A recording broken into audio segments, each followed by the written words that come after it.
And how are you feeling right now? I'm feeling all right. Uh, yeah, good enough to play. I'm not gonna make any excuses, so I'm feeling all right. Maddie, just what were some of the things that you saw that weren't sustained in the first half, since it was a strong half, that contributed to the second half being a big advantage for Washington? I think defensively, we just weren't very good in the second half at all. And, they're a good team. You can't give them wide open looks, wide open slips. And I think, yeah, we just did a poor job all the way around there. Paige, I know Grace's scoring wasn't quite there yet, but it seems like she feels a lot more comfortable setting up the offense alongside you. Just what did you see from her today? Yeah, she's just getting more comfortable and confident in the offense, and getting us organized. She just plays with the effort, that you really can't teach. So she just makes a positive impact on the basketball game, regardless of made or missed shots. Maddie, there were, I think, 18 fouls called in the third quarter alone. 50 free throw shot, more than 50 free throws, more than 50 shots in the game. How hard is it to play in a game that can be that disjointed because of the whistles? Yeah, I mean, I think, both ways, I'm trying to think. I don't want to get fined. Both ways, I think, they called us a ton of fouls, and it's obviously like it's hard to get into a flow like that. And like, we made a lot of our free throws, but just being able to take advantage and not getting as frustrated, I thought we let it affect us a little bit too much. And it's like sometimes they're going to make tough calls that don't go your way. And we just have to be able to move on from that. Maddie, so there was by my count, you had it 37 seconds where you did draw Lucy as the defensive assignment. What was that like for you personally and professionally? Oh, I mean, it's definitely cool being able to play with her. I mean, I was trying to get the post up on the other end. I was trying to take advantage of her size on the other side, but very happy for her. Obviously, carving a role out in DC, but she's a great player. She's going to continue to, get better every day. A lot of times in games, y'all have been right there. What do you think it will take to just close that gap?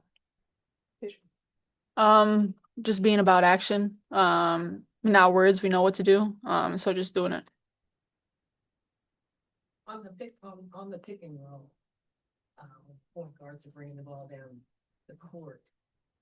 When the post rolls, there seems to be a hesitation in beating the post. Can you talk about Paige? Can you talk a little bit about that and why sometimes there's a hesitation as opposed to just hitting that post, and then if they get caught or get guarded, they kick it back out. Can you speak on that a little bit on that pick and roll? Yeah, I don't think there's any hesitation. Personally, they trap me, so I probably hit the roll almost every time. And we're comfortable making that pass to the post, and playing to that advantage, so I don't think there's any hesitation. Paige, being the number one draft pick comes with unique pressure. How do you manage this expectation? Um, Basically by not paying attention to any other expectations that people put on me and just trying to be the best version of myself I can be for my team every single day. Both of the players, do you think that the team is executing the game plan effectively? And if not, where are the breakdowns? I don't think so, or else I think we'd have a lot more wins. I just think as a group, it just has to be more consistent both sides of the ball. You're not always going to shoot well, but you got to be consistent defensively, and then it's like you got to be confident enough to take the next shot. So it's like you might miss a layup, you might miss a three, and it's like your teammates are working so hard to get you that next one. So it's like you just got to step into it confident. Paige, you always go back to your faith during hard times and ups and downs of sports. There's deeper things in life, and you always mention that. Like, what does that mean to you? How does that get you through those times? I feel like on the other side of a hard time is a really big blessing. So continuing to keep that faith, it's easy to believe in God and think all things are well when you're coming off a national championship and you're winning games, you have a winning record, but how are you and how is your character when you have a losing record? And so to remain the same and steadfast in your faith, is something that I try to embody. Third quarter has some going the side for the majority of the year. When you come out of halftime, is it lack of energy? Is it lack of communication? Is there anything that you kind of put your finger on when that happens? Uh, I think we just got to come out with more intensity about us, and don't take our foot up off the gas and play an entire 40 minutes. DJ on the Zoom. A question for Paige. You just talked about leadership throughout the season. I wanted to know what's your message to this team during the final month of the regular season, and personally, what's one area you want to sharpen to help Dallas end on a high note? I mean, there's only so much we can talk about. I think we've had these conversations almost after every game. So right now it's all about action. And I think that is a place I can be better at in setting the tone. Rob, go ahead. Rob Tiongson from the Podium Finish. I got two quick questions for each of you. First, Paige, despite the tough result tonight against Washington, the Wings have shown potential in each game. So, from your perspective, how important is it for the team to keep focus on the big picture? And how do you use your voice to galvanize your teammates? And for Maddy, coming off the bench with a great game again, how do you look to set the tone personally and help the team push through these challenging times? Um, yeah, I mean, I think we all are frustrated with losing. So to continue to stay together through the tough times, and just, I mean, like I said before, we talked about it enough. I think we just need to put action behind our words. Can you repeat the question? Sorry. Certainly. As a catalyst off the bench, how do you look to try to set the tone personally and help this team go through these challenging times? I think just for me, like coming off injury, I just wanted to make sure I was better than I was before. Just more intentional. Just wanting to play, consistent every single night, whether that's, you're coming off the bench, you're starting. I just want to be able to be someone that we can consistently rely on both sides of the ball. And if that's coming off the bench, just being that spark, whatever we need, and just trying to get as many extra possessions for our team as possible. For Maddy, I know it was a tough ending to the game, but you guys started really well. What can you take away from that start you guys had? Yeah, I mean, I think we've shown in spurts that we can, play very, very well. We can, on both sides. Defensively, we can be very disruptive and, get out in transition. And then offensively, we can really move the ball, side to side and generate some really open looks. So I think, that's a positive, like Paige said, like, it's tough to see the positives, right, when you're in it, but you just gotta look to get over the hump. Awesome. How have your teammates and coaches supported you in navigating the demands of the league this year? They just welcomed me with open arms and just embraced who I am, and allowed me to be me and confident in myself, and instilling confidence within me. So to be able to feel comfortable, in who I am and in using my voice, is something they helped me a lot with. Please, thank you. Thank you. Thank you.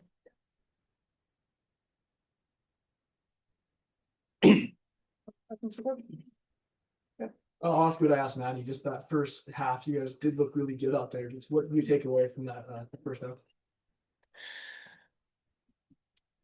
Yeah, we have to put 40 minutes together, but I think when we get stops and can run and play out in the open floor, we're better, of course. We've got to find ways to, even when we're not, first off, we need to get more stops, period. But even when the ball goes through the hoop, we need to still find ways to generate the same type of pace and tempo and keep the ball moving from side to side.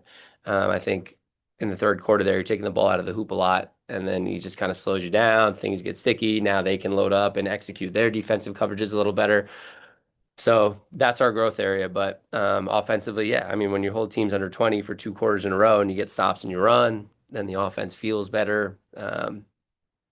So we've got to put 4 quarters together. I think it is about a third quarter that's just kind of been that Achilles heel. I wish I had an answer. Is it my halftime speeches? Maybe. I've got to be better there, but we've just got to be better. We've just got to sustain. We've got to find a way to sustain. And I've been talking about it, right? It's a discipline and it's a consistency for 40 minutes. Great. Felt like Paige was involved in the second half, but kind of used to seeing her down the stretch. What would you, attribute that to? Well, I think they were aggressive with her at the point of attack, so they're gonna challenge other people to beat you, right? When you can bring 2 people to her, it's let's get her off the ball and make other people have to beat you. Then you can put her off the ball and try to get her on the move. Citron, top blocking and just being really physical. It makes it really hard for her to get touches. You try to make her a screener. And then two, when she's playing with Grace, it allows her to be off the ball earlier and work to get early touches off. And then when Grace is off the floor and JJ's not on the floor, now she has the ball in her hands initially, so she's working more to get it up the floor. There's lots of factors that go into it. But credit to Paige that she is just going to continue to fight, continue to keep moving, and do whatever she has to do to help the team win, even if it's not getting as many shots as we'd like her to get. Even like you just said that you deserve a lot of grace in your first year. I was just wondering, what are some of the challenges maybe that you've had to overcome being a first-year head coach? Yeah, I mean, I won't ask for that. Like, I'm gonna be my harshest critic, and I'm gonna look in the mirror every single day and figure out how I can be better, for my staff, for my team, for this organization. I'm not complacent. I don't feel good about this every night. I don't take it for granted. And with that being said, I think there is, you need to take a step back at times and understand what this organization decided to do in a lot of its moves, including this move right here of potential, right? Of, okay, yeah, he's never done this before, but there's a belief in his capacity. And it's not like to expect that to be, you know, skyrocketing right off the bat is, yeah, there are high expectations and those have to be there. This is professional sports.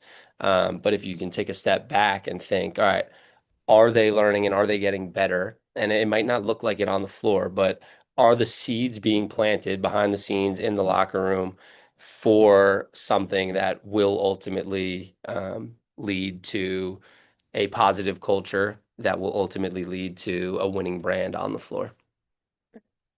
Washington had a pretty big advantage of points in the paint and then also points off turnovers. Just what were some of the things that they did well to accomplish it? Yeah, I mean, that's what they do, right? They just pound the ball. They're relentless downhill, Kiki on the boards. Um, and then I think us too, a lot of that was self-inflicted. Like we had, how many layups did we miss in the first half? So that 10-point lead honestly should have been a close to 20-point lead. And then that's a different story in the second half. But even with that being said, you can't give up 60 points in the second half and expect to win a game. But they were aggressive at the point of attack, disruptive, and just they were who they were. That's who they are, right? They're a defensive presence consistently, and they attack the paint relentlessly. Coach Isaiah and JJ have shown flashes throughout the year. They've had big games. Both had 8 minutes today. What can you say about their development and is it a scheme situation? What are you seeing from your two rookies outside of the age? Yep. Again, loving everything JJ and Isaiah have been doing, and we'll continue to find opportunities to get them on the floor to be able to showcase that. So there's the ultimate belief in the two of them, and in their impacts, whether that's starting or coming off the bench. And so just appreciate their commitment to our processes and showing up day in and day out. Your first year head coach here, including 2 years in the Big Five at St. Joe's. How did that experience kind of shape you as a coach? In the Big Five in Philly. Oh, I love it. Philly basketball, it's just an incredible tradition. So to be able to experience that for a couple years at St. Joe's, extremely grateful and lucky. It's just an awesome brand of basketball and some incredible coaches and history that comes out of there. So have a lot of pride for the Big Five, or is it Big Six now? I think they added Drexel, right? But yeah, lots of pride and learned a ton. Those were my really formative years there. And Philly is hard, tough nose, blue collar, like it just so, that's the work ethic, that's the grit, that's the toughness and determination. So I take all that with me and try to embody that day in and day out with how I show up and how I put in my work for our staff and our players. DJ on the Zoom.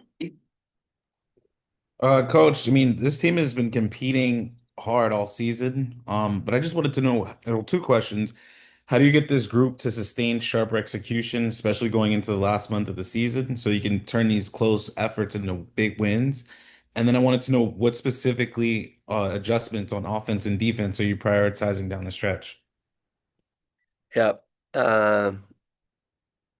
Playing sharper, I think we can play harder. I think we have another level. I think we play hard in spurts, but I think we still let things affect us. We let officiating, we let plays impact us. And I know I'm painting a broad brush there, but I think we can play harder more consistently that way. And then as far as defensive schemes, um, we're trying a little bit of everything, and that's the balance. It's do you get really good at one thing and have that as your identity? And this league is really good. So it's really hard to just do one thing over and over again. But as you're working with a young group and you're trying to practice, it makes it even harder now when you spread it across the board and you're trying to get them to understand multiple coverages and multiple schemes. So that's the balance of it. And now all of a sudden you're trying multiple things in a game and you're not very good at any of them. So that's where we sit down in these coaches meetings and we talk about it. And then ultimately you got to look at your personnel and you know, are they able to do this consistently? So that comes into play too. And so just challenging us from the top down to play harder and no matter what coverage we're in to give more effort and know that it's not going to be perfect, but continue to just play for each other and scramble. Rob on the Zoom. Thank you. Rob T. Alex in the podium finish. Coach, knowing how competitive you are as a leader and that this season's more of a marathon, not a sprint, how do you keep yourself even keeled and focused, especially guiding a team that's so young, that has so much growth and potential ahead? And what are you learning about yourself as a leader that can help this team succeed beyond this season? Yep. Never too high, never too low. I think it's good, right? They need that. They need an anchor as the season is just up and down and tumultuous, and there's just so much adversity. And when you're losing games, and then social media, regular media, narratives form. So to be able to be a steady anchor and try to get our attention on the right things. And I love the people in that locker room because they don't need as much help because they already are about the right things, and a lot of them are just extremely mature with their mental side of the game. But for me now, it's learning too. I think just the type of leader that I've been, and now stepping into this leadership role, being challenged to step outside of character at times and you know, when to hold people accountable in different ways, and when to discipline in different ways. So I'm learning. I'm learning different things, and everybody's different, right? So every player that you work with responds in different ways, and so it's all learning. Thank you.